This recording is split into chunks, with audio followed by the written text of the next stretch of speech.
Matt Yarmey, how are you? Hey, Matt. I'm doing great. How are you? Well, I'm good. Welcome to the Biscuit Blitz. Thank you for having me. I'm excited to be here. All right, so listen, man, for the next 5 minutes, we're going to hit you with as many questions as possible, and let's just dive right in. Let me have it. First of all, tell us who you are, how long you've been in Charlotte, and what you do.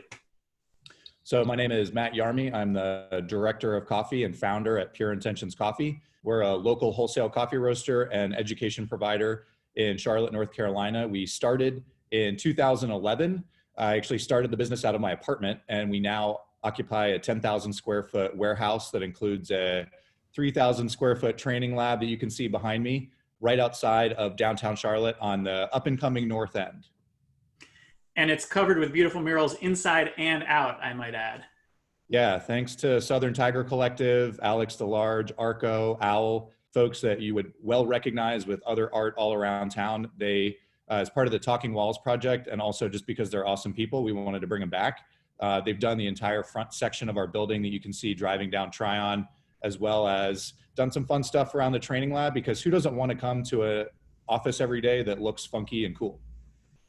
Well, Matt, so tell us about how your work and your business has been impacted by all of this, and what's a strategy or an innovation you've implemented to keep moving forward?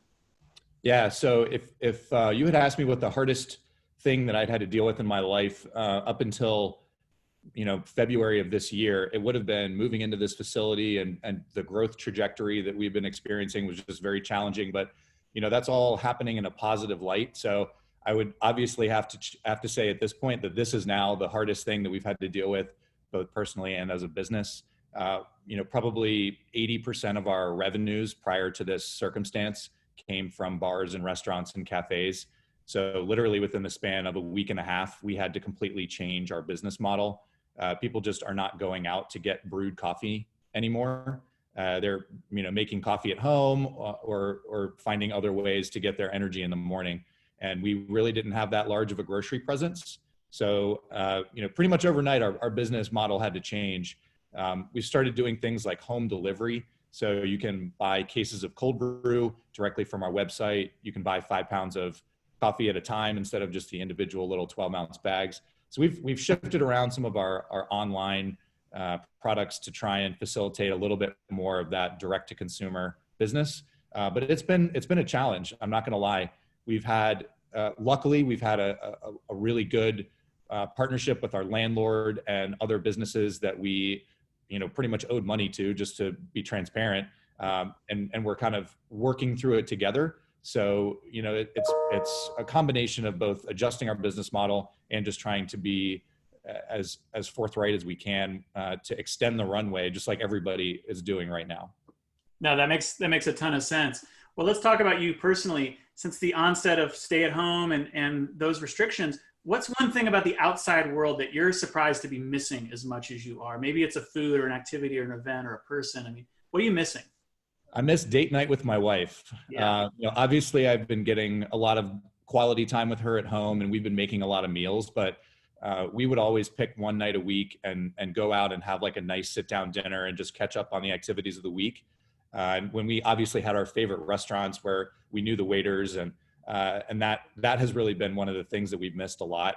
We're actually doing kind of a virtual date night tonight. One of our favorite performers is doing a live stream concert. So we're going to kind of set the table and put the computer on the table and watch his performance when we eat dinner tonight. That is great. I love the weekly date night. We're missing them too, Sarah and I need to pull that play out of your playbook there. So yeah, hopefully it works. I'm crossing my fingers that it works out well. We got 45 seconds left. Tell me, what's something, when we get to the other side of this crisis, what's one change that you hope maybe will stick around for the foreseeable future?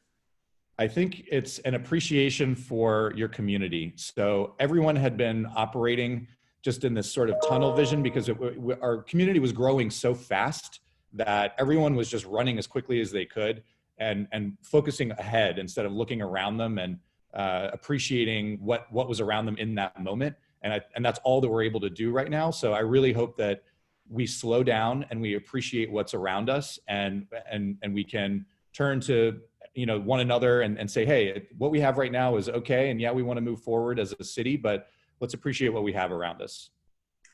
I love that. And it sounds like people can help you out by buying your coffee online. I mean, that's one way we can help. Yeah, buy the coffee online. We also launched an online learning platform. So if you're interested, it's $30 for a 90-minute live Zoom class. It's really interactive and fun. Brady Butler, our education manager, teaches them. So yeah, I mean, any support is super meaningful right now. Matt, stay strong, man. We're sending our love to your family and your entire team. Thanks, Matt. I really appreciate you taking the time today. Thank you.